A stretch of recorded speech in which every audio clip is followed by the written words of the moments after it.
Residents in St. Martin Parish are still battling floodwater, and with heavy storms expected in the area, residents are hoping for the best.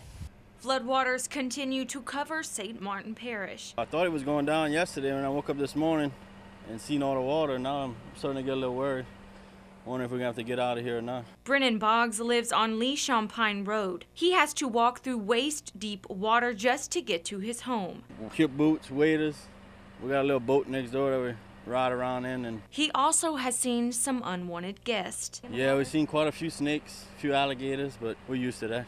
Boggs says his house is just inches away from being flooded. No, we're about 6-8 inches from getting in.